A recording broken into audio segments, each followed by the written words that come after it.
I pledge allegiance to the flag of the United States of America and to the republic for which it stands, one nation, under God, indivisible, with liberty and justice for all.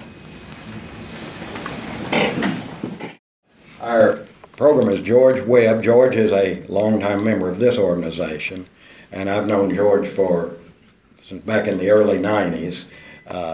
His main business is he collects things nobody else is interested in, and he'll tell you about that. But he's also been music director at the Presbyterian Church in Rogersville for years, and he is the Rogersville and Hawkins County historian. And George, I'm just going to let you come on up and add whatever you'd like to add. Thank you. Thank you. I'm grateful for this invitation. It's working. I've known Alex for a long time. We were in a rotor together in Rogersville and here, and I've started to wonder about his association because this is the fourth time this meeting has been scheduled.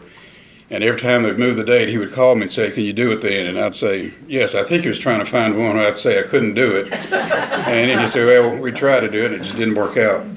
And I'll try to use the microphone properly. I've been in church music for 50 years, and a good bit of that time oversaw sound systems. And I've heard all of it. People say, "I think everybody can hear me. I don't need a microphone." That's never true. Or they're scared of the microphone. They'll hold it right here. Most microphones are made to reject everything except what goes straight into the front of it. So if you hold it here or here, nobody's going to hear you. Or my favorite ones where they use the microphone to point. You know, you'll have a first grade commencement, and the teacher's up there and saying, "Our student of the year is," and everybody goes, "What did he say?" So I'll try to. Like virtually every program you have here, this is not the first time I've done this on Pressman's Home.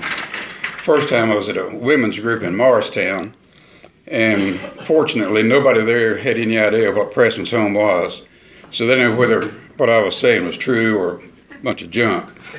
The last time I did this was an SAR meeting, the Sons of the American Revolution in Rogersville at the Hale Springs Inn. And there were two guys there, Larry Humbert and Carl Geiger. Both had been involved in a printing plant in Rogersville, according to the label. The Geigers owned it at one time. Larry Humbert, who was a couple of years ahead of Charles and me in school, worked there all his life. And anytime I would say something, I would look over. They were sitting over there. I'd look over, and if they were going like this, I'd well, that one's okay. And they went, you know. So I need to check that to make sure my facts are right on that. This will be brief today. I'm very much old school, old low tech. No videos. I've got a good friend who is even more low-tech than I am. He's never owned a computer. Wouldn't know how to turn one on if he held a gun to his head. He's never had a credit card, and just recently got a flip cell phone. But he's very successful, and I've seen if the internet crashed and cell phones went down, it wouldn't affect him at all, right? He'd still be able to go on. Anytime you give a talk like this, it's good, like the Rotary Club in Rogersville. They have a fixed time, meeting time. They meet from 12 to 1. And if you don't want to answer any questions, just talk right up to 1 o'clock, you know, and they don't have a chance to do that. Well, an open-ending program like this, phone's ringing, an open-ending program like this, that's not possible. Fundamental question today is, what was Pressman's Home? Pressman's Home was the headquarters of the International Printing Pressmen and Assistants Union of North America. That's a long title. If you had a business card made, you'd probably use the initials, IPP and AU, NA, which they always do. It was the headquarters from 1911 until 1967. I'm going to make a statement here. I'm going to say it twice. You cannot separate the story of Pressman's Home from the life of George L. Berry. Cannot separate the story of Pressman's Home from the life of George L. Berry. I've stated in written many times that Berry was the most important native-born Hawkins Countyan. And you might say, well, what about Joseph McMinn? He was the governor. Or William Cock, who represented Tennessee in 5 different legislative bodies. True, they made significant contributions, but they were not born in Hawkins County. They were born in Pennsylvania, or Virginia, or somewhere else. George Leonard Berry was born in 1882 in what's known as Happy Valley. That's the valley that's one knob over from Rogersville. And East Tennessee is a series of knobs and valleys or mountains. His father, Thomas Berry, was a deputy U.S. Marshal for East Tennessee, and he was murdered in 1890. That murder was never solved, but many friends of his and family members say they know who the culprit was. Thomas Berry was married, obviously, George's mother. Weren't getting along very good, so he had a girlfriend on the side. And this third party man not only was screwing his wife, but screwing his girlfriend at the same time. That's a new twist on the love triangle, isn't it? And he's the person that everybody thinks was responsible for that. He had a difficult childhood. After the death of his father, George was placed in custody of an aunt in Iowa. And that didn't work out. He was sent to an orphanage in Illinois. Nothing seemed to work out for him. He ended up in Jackson, Mississippi. And as chance would have it, this is one of the life-changing experiences. He was doing odd jobs, mowing yards, doing things like that for people. Of course, not making much money. Berry was always very pugnacious, and having grown up the way he did, was a natural fighter. And he boxed bare-fisted on Saturday night for 2 hours and made more money doing that than working all week long. Fortunately for him, one of the homeowners that he worked for was the owner of the Jackson Evening News newspaper. He got a job there taking out trash, mopping, sweeping, but watched what the Pressmen were doing and was fascinated by this work. Skip ahead a few years, during which time he learned the printing and related trades. He ended up, before going to San Francisco, he tried his hand at mining in the gold fields in Nevada and the silver and gold mines with some success. But he ends up in San Francisco as a printer and was elected as a delegate to the 19th Union Convention. He was a master orator and he was a natural politician. And at age 24, he was elected president of this International Printing and Pressmen's Assistant Union, a position that he held until his death in 1948. In 1909, George L. Berry and some other union officials went to Asheville, North Carolina to look at a tuberculosis sanatorium.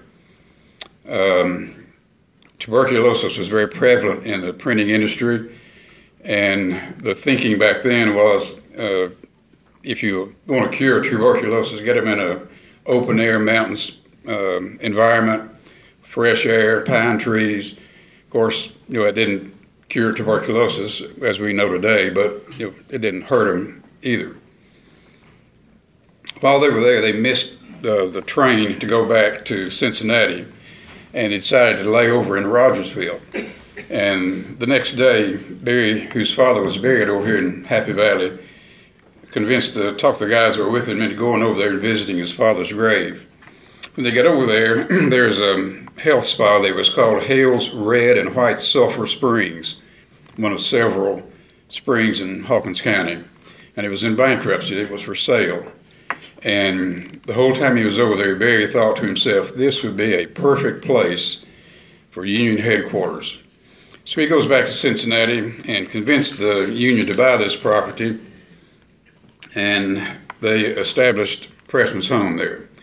Before I talk about Pressman's home, a few more words about Berry. After Senator Nathan Bachman, who's from Sullivan County, died in office, Gordon Browning, the governor, appointed Berry to fulfill his remaining term. After that, he ran for this office, U.S. Senate, and was defeated. He was married to a woman named Marie Gers, I think it's the way it's pronounced, and similar to his father, had some problems in their marriage. She was Catholic and would give him a divorce. Well, Barry, like his father, had a girlfriend on the side. And it was no secret. Everybody in town knew about this. In fact, he built a house for her. If you go down 11W in the Mooresburg area, there's a road, I think it's 66, that cuts off, and there's a service station. If you look over to the left, there's this fine brick house, two-story brick house. Well, he built that house for his girlfriend, and they had 2 daughters there. Barry had extensive holdings in real estate and in stock, but when he died, he was very deeply in debt.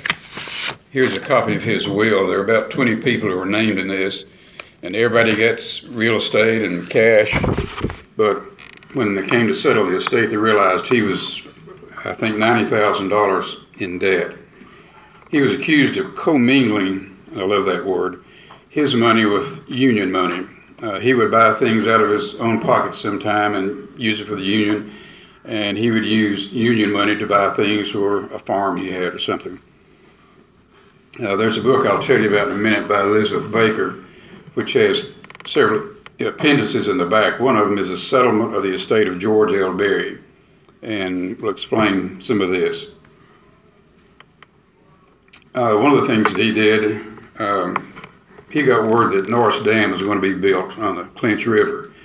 So he and a couple of his buddies go over there and buy this defunct marble quarry and start marbling, mining marble out of it. When the government condemns this land, they say, well, look, we're operating this marble quarry, and there's got probably an engineer or somebody come and tell them, you got 20 years worth of marble left in there.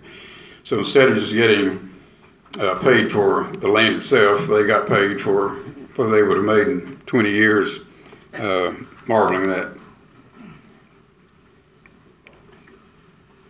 Back to Pressman's home. The first building at Pressman's home was a tuberculosis sanatorium, and as I said earlier, for several reasons, tuberculosis was very prevalent in the printing industry. Other buildings soon followed until Pressman's home became a self-sufficient community. Included there was a post office, powerhouse, water system, a hotel, trade school, a retirement home for union members, golf course, baseball field, lake, a farm, on which they raised virtually all the food they needed. They had livestock and crops.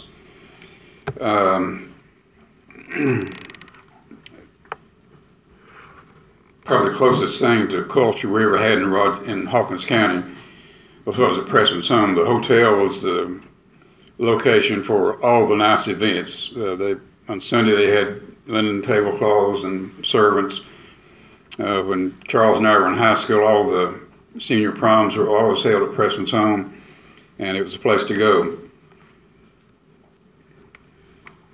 When they built the trade school, and that was not an easy thing, as you might think, back in the Middle Ages, the trades were closely guarded secrets. The masons, for instance, didn't want everybody in town to know how to lay stone, otherwise they'd be out of a job.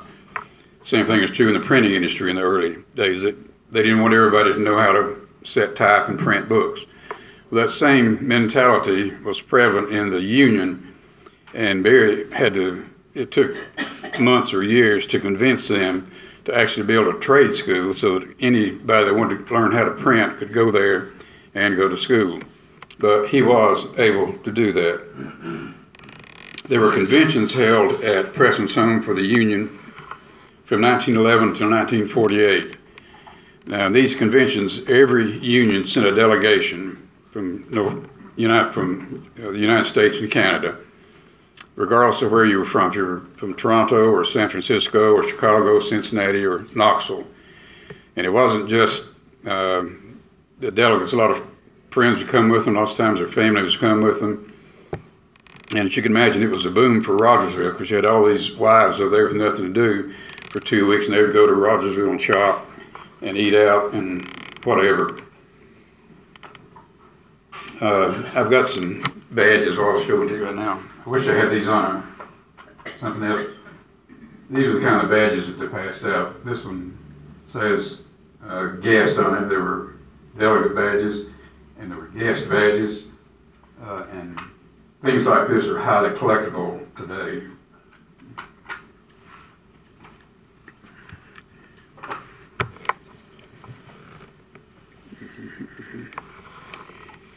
How did people get to these conventions? Well, the typical way, say you're in San Francisco, you would fly to Knoxville, catch a train, go from Knoxville to Bulls Gap, maybe take the train as a spur that came to Rogersville, passenger train.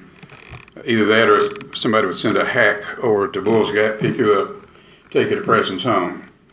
This went on for years and years and years, and the thing that was so attractive about Happy Valley, where Pressman's home was, finally became the death knell, because these people were starting to think, why in the world are we going to all this trouble to fly to Knoxville, take a train to Bulls Gap, over here for this convention? Why don't we have it in a major city? Which makes some sense, I guess.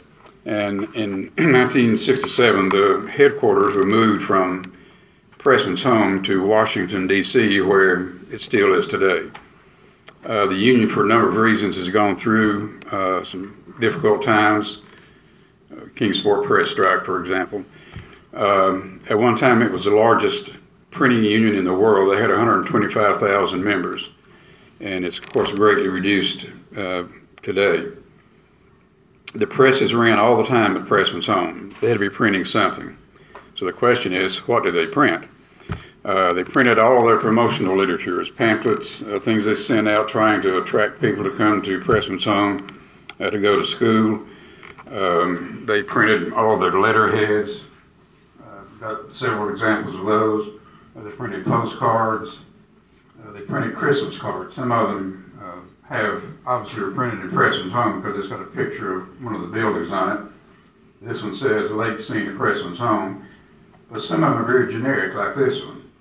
And I didn't know for a long time that there's a series, there's a number on the back of each of these. This is number 30, that's number 50, and they all have this union logo at the bottom that says printed at Pressman's home. And no doubt you've got thrown away cards years ago that were printed at Pressman's home, not knowing that that was something special. I've had a lot of those, not all of them, but quite a few. And I started looking through old things that I had. One of the sources of material that I've collected through the years, there's a woman whose husband worked at Pressman's home, had a farm next to my mother-in-law's. And her husband had died, and she lived by herself, and they got to be good friends. And he worked in the maintenance at Pressman's home, and when they get ready, if somebody wanted to throw away their old letterhead and get a new one made up, this guy couldn't do that. He couldn't just throw paper away, good paper. So he'd take all this stuff home. And there were boxes and boxes and boxes of these things. And through the years, I was able to buy most of it from this lady who's also now deceased. At the annual convention, they did what was called a book of art printing every other year. Here's a 1922 example. And I can't hold it with both hands and talk. But in the front of it has letters from presidents, senators, important people in the printing industry. Most of them have a section on Pressman's home, history, color pictures of what's going on there. And the best thing about it are the ads in the back.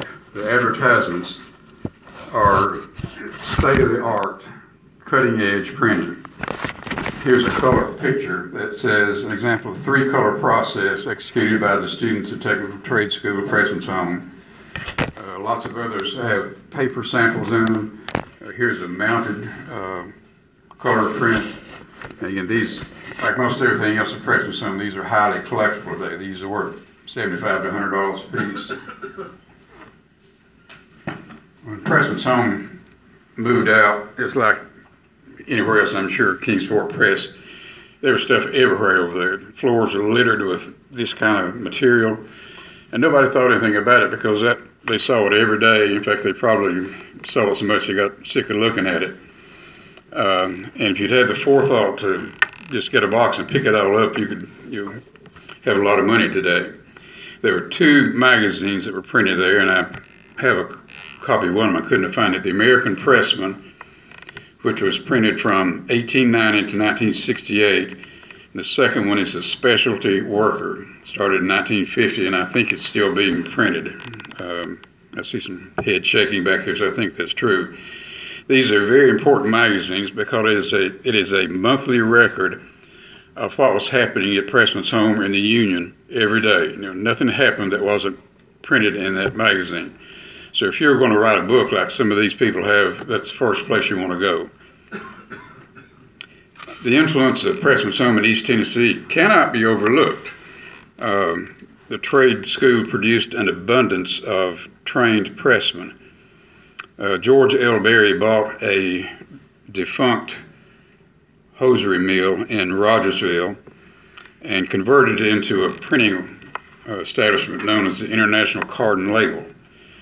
Card and Label provided good jobs for Rogersville families for 3 generations, high-paying union jobs. It survived the Depression, unlike a lot of other industries. And as is true today, people come to East Tennessee and fall in love with this area, the scenery, the people, the culture. Same thing is true for these pressmen who came and went to school there. A lot of them didn't want to go back to Chicago or Detroit. And Barry wanted to make sure that there was an opportunity if they wanted to stay here, that they could stay here, get a job in the printing industry, and raise their families. Well, that's why Card and Label was started. He also bought the Rogersville Review, which provided jobs there. That had a different name before that. I've heard a number of stories about why Kingsport Press ended up here. Obviously, the availability of raw materials. You got paper, cloth, whatever. I've seldom heard mention the fact that Pressman's home provided these trained pressmen who, again, wanted to stay in East Tennessee. I've got a lot of friends who have moved to Rogersville or more often over in the Clinch area, who were executives somewhere in a big city and just traveled through. They don't have any family here in Hawkins County. Just traveling through and fell in love with it and decided to buy property and build a house and move here. And that's not the first time that has happened. One of the benefits, and I mentioned the Kingsport Press strike, you know more about that than I do. Charles and I, when we were growing up, I remember our parents bringing us to Kingsport up Center Street, and during the dead of winter, I'd see these guys standing out here on the street with a barrel and a fire in it. Now, what in the world are they doing out there, Of course, they were on strike. That was a devastating blow to the printing union. One of the good benefits of being a graduate of the trade school was some follow-up assistance. If you took this course and graduated and got a job, say, in Birmingham, Alabama, in a newspaper or in a printing office, and ran into a problem with a piece of machinery that you were working, the union would send a tutor, one of their teachers down there, and work with you, whether it took 6 hours or 2 weeks or 2 months, until you figured out how to do this at no cost to the person. That was one of the benefits of being a graduate from there. The union left in 1967, and as I said, moved the headquarters to D.C., where it still remains. So what happened to Pressman's home after the union left? The property was sold at auction in 1969, about $490,000. There have been numerous attempts to develop this as a resort. The first one was Camelot. Some of you may have bought property over there, but they sold lots. People started building houses and went bankrupt. I don't know how many attempts there have been to develop that. There was talk one time about putting a regional prison over there. Well, even though there are not many people in that area, people still don't want a prison in their backyard for obvious reasons. There were religious groups talked about buying that and making a retreat out of it. That didn't work out. One of the most bizarre, about probably 10 years ago, maybe a little less than that, there was a company that was going to buy the Hale Springs Inn. The inn was closed in 1999, remained closed for about 6 years. Going to buy the inn and buy the Pressman's home and have this package. You come stay at the inn, go to Pressman's home, play golf. They're going to redo the golf course. They had a nice restaurant over there and spent a ton of money promoting this thing. They had brochures like this that are, not inexpensive. Had a big deal at the Hale Springs Inn. The mayor was there, gave them a key to the city. All the regional TV stations were there filming it, all the newspapers. This is about 10 o'clock. Well, at noon, they go to the bank to get the money. It's supposed to be wired to them from, I think, Myrtle Beach. And the money wasn't there, so they'll be there at 4 o'clock. So they go back at 4 o'clock, and the money's not there. And I don't think they ever had the money, And why in the world they would go to all this and then get egg on your face, but it did. Very few of the buildings are still standing. They had 2 trade schools. The one that's there now is a 3-story brick building. My next door neighbor, Henry Price, who was a Hawkins County historian before me, went over there one day and found this huge bronze plaque, about this high and about 3 feet wide, weighs 200 pounds, that was mounted inside one of the buildings in the lobby. And it was in his trash pile, so he just picked it up, put it in his truck, and took it home. And I said, well, I'm going to go over there. So I go over there about a week later, and there's signs everywhere, saying no trespassing. There are paramilitary things out in the front of this building. And I'm not scared of dogs, but I get out of the car, the van, and there were 5 dogs coming at me at full tilt. And so I got back in the car and forget it. I know one of the things they did over there, they actually made the needles that inject tenderizer into meat. Other than that, it's been a big mystery. Nobody knows what's going on over there, and do not go over there and try to get out and walk around. Most of the other buildings either fell in or burned. The hotel burned. The chapel literally fell in. The chapel was a beautiful place. She lives in your plate over there many times. Dedicated to the Union members who died in World War I. And it's a shame like that. Others have been torn down, and you drive over there now, the lake is almost gone. The golf courses have grown up, and people drive through, they have no idea what was there at one time. Several books that I would encourage you to read if you're interested in this. One of the best ones, Elizabeth Faulkner Baker. The title of this is Printers and Technology, A History of the International Printing, Pressmen, and Assistants Union. It's done at Cambridge University, very scholarly work. And again, this has the appendices about George L. Berry and Cardinal Level and some other things. Jack Mooney was a friend of mine. I'm not sure if he's still living. He taught journalism at East Tennessee State. He's still living here. One of the other few people in the world that actually collected stuff from Pressman's home. He had family from over there. Jack wrote this book, which is still available, on printers in Appalachia, again, the International Printing Pressmen and Assistants Union of North America. Jack also did a series of 3 articles in Tennessee Historical Quarterly. They're not consecutive issues, but has different material than what's in his other book. Here's an example of some of the things they printed at Pressman's home. This is just a little, kind of like a Chamber of Commerce advertisement for Hawkins County. It talks about what a nice place it is to live. In fact, the title, It's Good to Live in Hawkins County, Tennessee.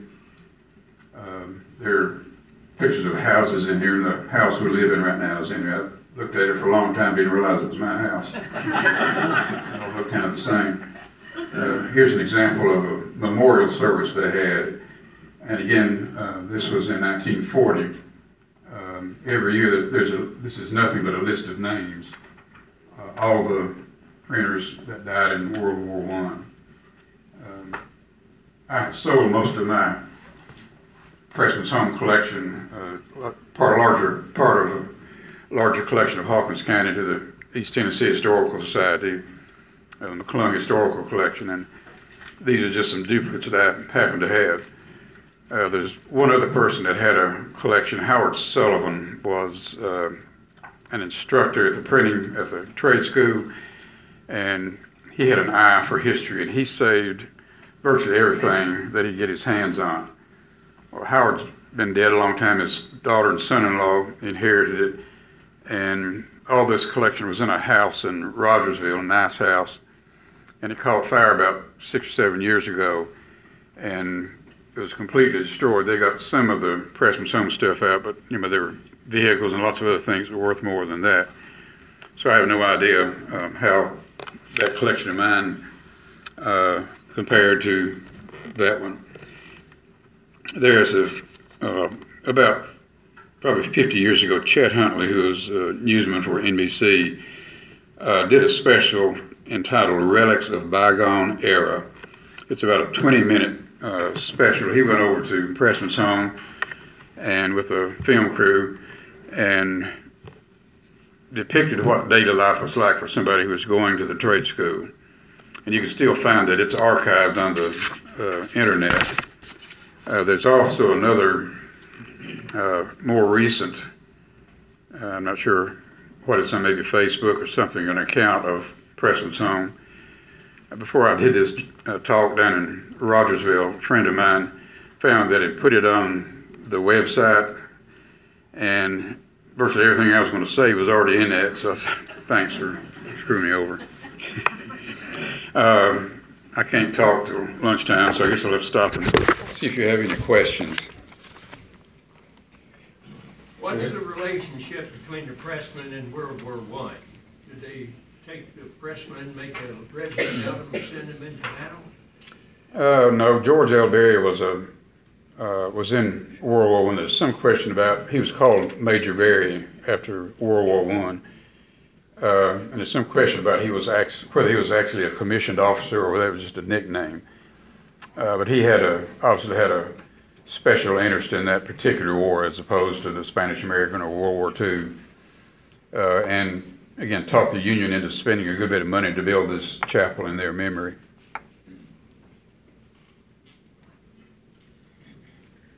Did the chapel burn? No, it literally fell in. The roof caved in, and I'm not sure how is anything left over there. I think after it, and the stained glass windows in it, it was a gorgeous stone building. I think they sold the benches and all the wood things at one point. Yeah. This is Sue Livesey, who's native Rogersvillian organist. George, explain your business and what it does. That will kind of, a lot of people don't realize that. That will bring up the thing what you're doing. Yeah, I steal books in libraries. No, I'm just kidding.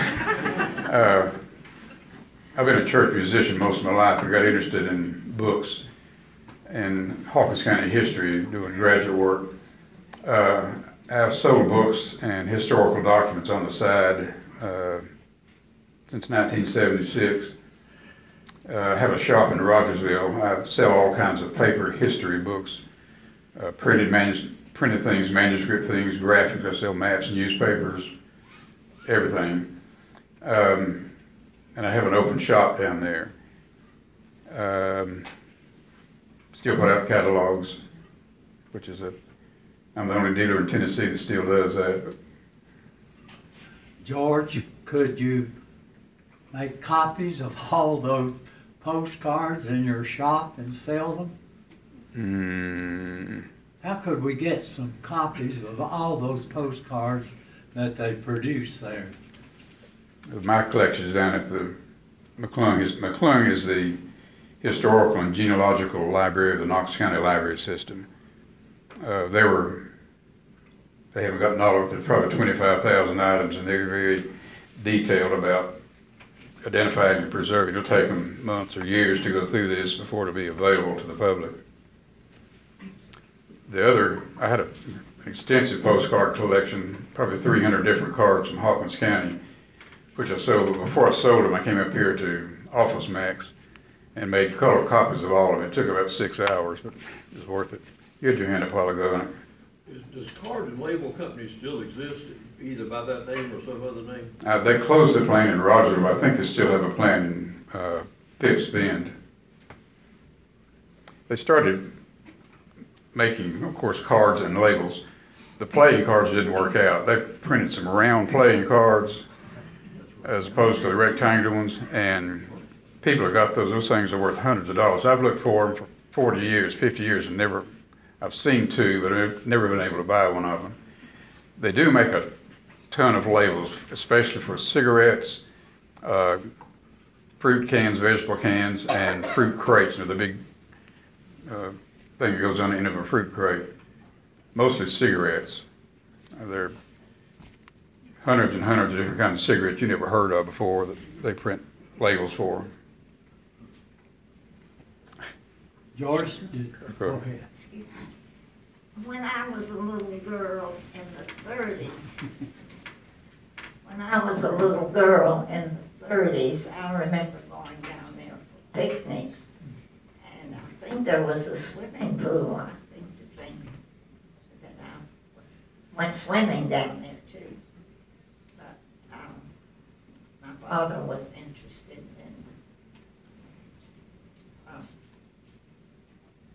what you call the place? Pressman's home. He was with Holliston Mills, which was next door to the Kingsport Press. That's another. I did mention that pool is called a natatorium. Had a frame around three sides with a balcony on it. Well, you can imagine kids in a balcony in a swimming pool. The first thing you want to do is jump off that balcony into the pool.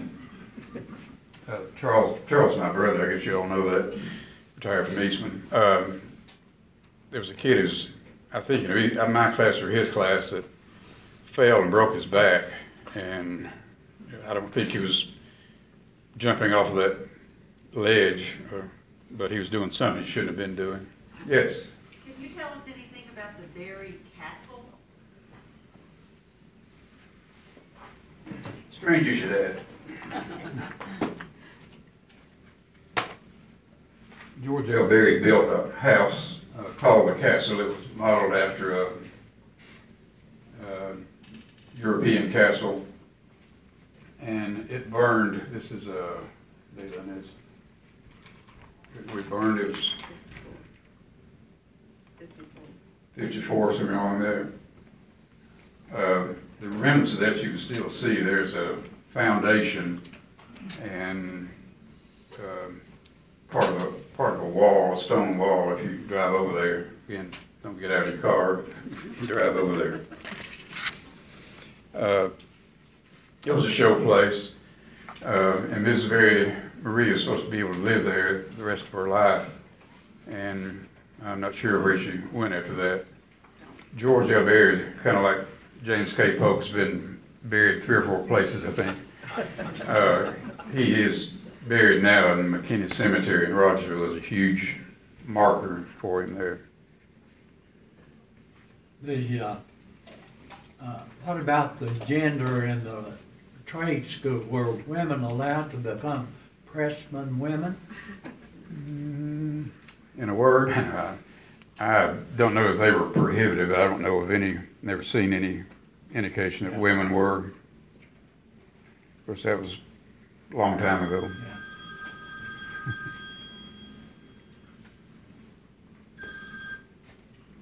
Well, the word, oh, one more question here. Who owns the Pressman property? Oh, good question. I didn't finish that. It's my understanding that some professional athlete retired has bought that and is going to develop it as a resort area. What a novel idea. You must not know about the 6 previously failed attempts. I don't know that for a fact. That's what the scoop is. I'm sure you go to the courthouse and check the court records and find out who actually owns it. Thank you for coming and for your attention. Well, George,